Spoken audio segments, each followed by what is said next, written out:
Good morning. Would you say pain is a good thing or a bad thing? If you said it was be a bad thing, then I would question that, have you heard of the medical condition where people can't feel pain? You might think that'd be amazing, but they also can suffer life-threatening injuries that they will never address because they never felt it happen. Pain is actually a good thing. It's your body letting you know that something needs to be addressed, something is wrong. And so one of the ways that we can begin to process grief is paying attention to that pain. There's nothing wrong with feeling. There's nothing wrong with addressing your pain.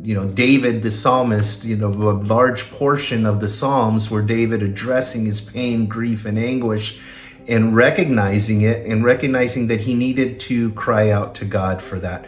So that's step number one of phases of processing grief. Step number two is waiting. It says wait in the in-between.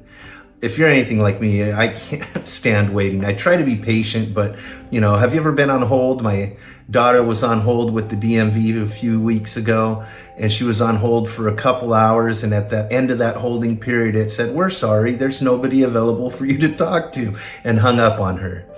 That is super frustrating to me. But waiting in the in-between allows us to depend on God. And we know that God works everything to the good for us that love him. And he's working for the good of those in pain and suffering too. We just have to learn to wait. We try to avoid it. And we talked yesterday about why and how we try to avoid it. But we need to be able to learn to wait and trust on God. The next phase is allowing the old to birth the new. You think of a caterpillar. A caterpillar goes into its cocoon, it kind of morphs, and it turns out on the other end as a butterfly.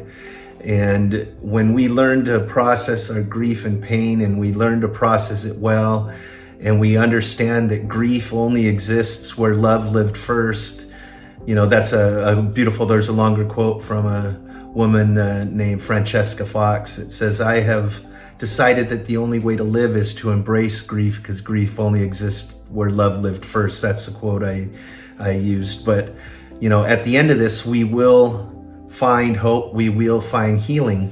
But I want to talk about an extra phase. It wasn't in the book, but I think it's important. There was a man named Viktor Frankl, and we love to quote him a lot. And if you want to read an amazing book, look up Man's Search for Meaning. But it was this Jewish man who was taken to an internment camp in Nazi Germany, and he was taken to Auschwitz, and his wife and his family were taken from him on the first day there, and he never saw her again. She could have been killed that very first day, but he never got to see her again.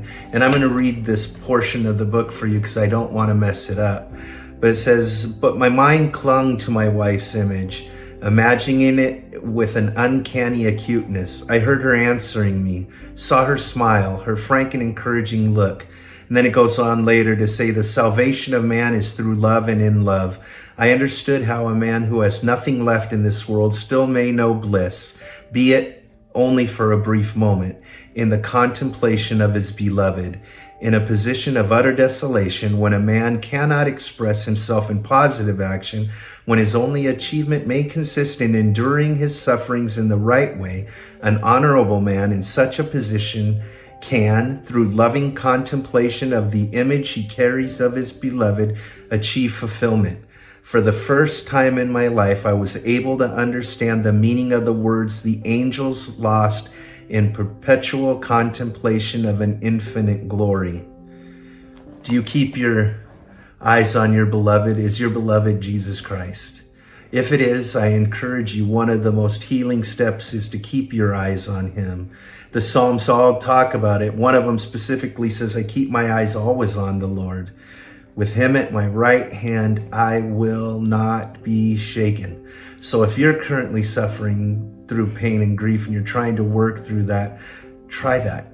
Always keep your eye on your beloved and you'll make it. I love you. We'll see you tomorrow.